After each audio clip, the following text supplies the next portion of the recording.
আমাদের দেশে বহু বন্ড আছে, এর মধ্যে আমাদের ব্রাহ্মণবাড়িয়া জেলা একটা বড় বন্ড আছে, নাম তাহিরি। ঘুমাই গেছেন কেন আপনারা? ওই যে নোয়াখালীর দিকে একটা আছে মঈনুদ্দিন চিস্তি, এতে যে গান গায় আর গজল গায়, এই গজলগুলা প্রমাণ করে এগুলোর ইমানই নাই। আর ভাই কথা বলেন না কেন?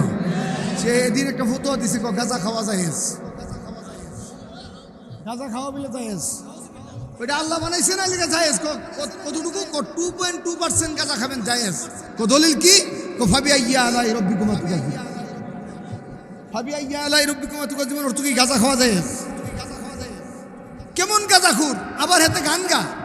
মেরে বিজে দরজে গাড়ি, গলাটা আবার বাউল্লা সুর, বেদাতির আবার কিছু তাহুক না তো গলাবাজি আছে। আরে ভাই কথা বলেন না, ঠিক কিনা? আমি ওই যে খতিব টিভি এখানে আসছে, আমি ওই দিন সুলতানপুরে কইছিলাম, এই বন্ধুগুলার গলা না থাকলে বাদ পাইতো না, যাও খাই বসন লাগলো হইলে। এখন আমার প্রতিদিন টল করে, হুম দে, হুমকি দে। আমি উসমানী কই, হুমকি দিয়া লাভ নাই, হাতিরে দাঁত দেখাইস না বেড়া, শেখ হাসিনাই আমরা সাথে পারে নাই। তোদের আম্মারাই আমাদের বয়ে বাংলাদেশ ছাড়ছে। কথা বলেন না, ঠিক কিনা? ব্রাহ্মণবাড়িয়া আলেমদেরকে হুঙ্কার দিতে আসো না, পিঠার চামড়া থাকবে না।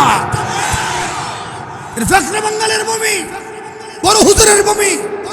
এই ঈদগাতে নামাজ পড়েছেন মুফতি আজম নুরুল্লাহ সাহেব রহমতুল্লাহ আলাইহি।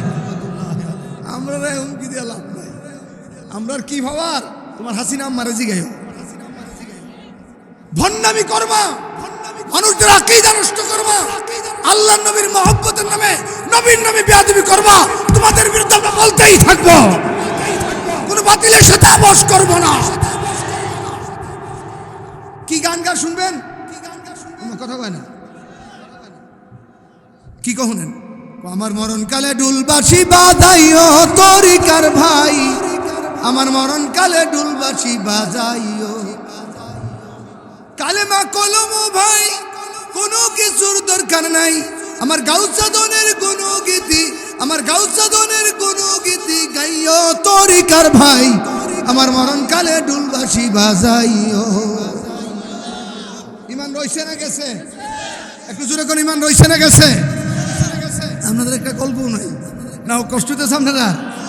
আমার মাহফিল ছিল ফটকছড়ি নানুপুরের লগে, আজাদি বাজার।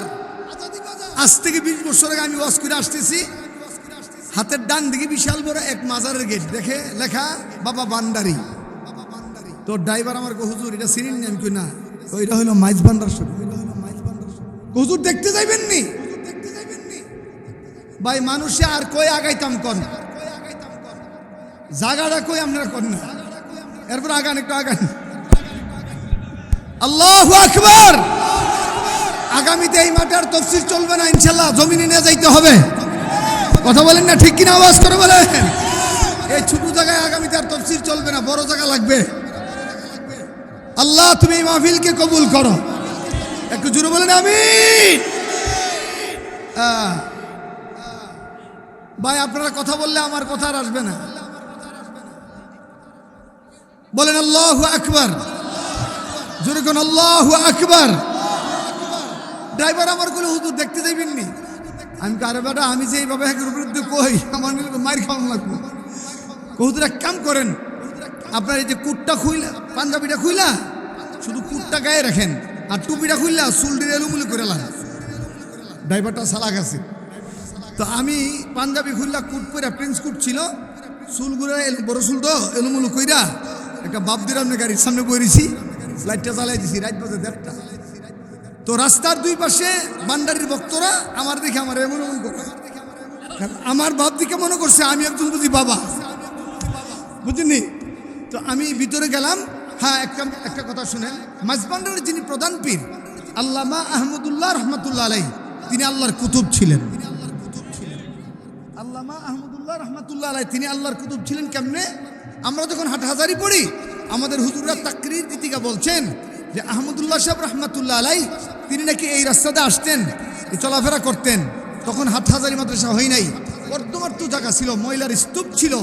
একদিন তিনি এখানে প্রস্রাব করতে বসছে, প্রস্রাব না করে আর একটু সামনে গেছে, ওখানে প্রস্রাব করে নাই, আর একটু সামনে গেছে। এইভাবে হাটহাজারি মাদ্রাসার এরিয়া বিশাল বড়, বাংলাদেশের শ্রেষ্ঠ মাদ্রাসা। যতটুকু এরিয়া আছে এতটুকু এরিয়ার মধ্যে প্রস্রাব করতে বসতে যায়, প্রস্রাব হয় না, রাস্তার পশ্চিম পাশে গিয়ে প্রস্রাব করছে। খাদেম ডাক দেখো, হুজুর উঠে না বর, প্রস্রাব ধরো না, রোগ হয়েছে নাকি? হুজুর ডাক দেখো না। আল্লামা আহমদুল্লাহ রহমতুল্লাহ আলাইহি বলেন, আরে না বেটা, এই জমিনে আমি প্রস্রাব কেমনি করি? যেখানে বসি ওখানেই আমি মদিনার এলেমের গান পাই। তিনি বড় জাইয়্যিদ আল্লাহর কুতুব ছিলেন। তবে কালের বিবর্তনে এই দরবার হইতে হইতে এখন বন্ডদের আস্তানা। ওই আহমদুল্লাহ সাহেব মাজারে গিয়া দেখি বিশাল বড় ইমারত, বিশাল বড় বিল্ডিং, নয়না বিরম কারুকার্য, মনে হয় কবর না, মনে হচ্ছে বাসর ঘর। আমি তাকায় দেখি মাঠের মধ্যে অনেক বেড়াবেড়ি বাবা, হঠাৎ করে ছায়া দেখি পিসাব ভিতরে পরামর্শ করতেছে, লম্বা সুক্কা টুফি, এই যে বাবা মাইজ ভান্ডার লেখা আছে টুফির মধ্যে। প্রথম পিসাব রুম থেকে বাইর হইয়া যদি মিথ্যা হয় আল্লাহর কোরআন সামনে, আল্লাহ যেন আমার জবান বন্ধ করে দেয়।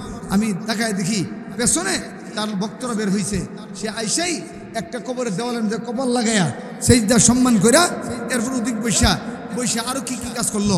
সর্বশেষ ওখানে কাওয়ালি হয়, পিসাবরে মাইজে বয়া গোল করে বেড়াবিড়ি দুল তবলা লেবার বাবার নামে গান গা। এই গানটা শুনবেন নি?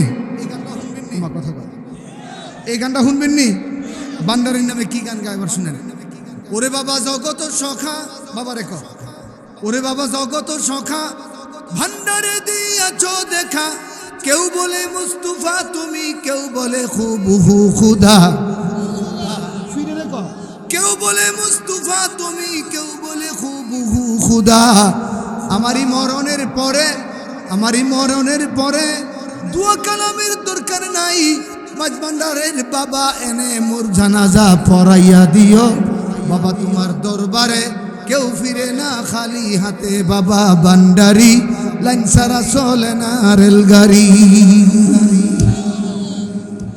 এরপরের লাইনটা হইনা আমার মাথা নষ্ট, কি তা শুনবেন নি?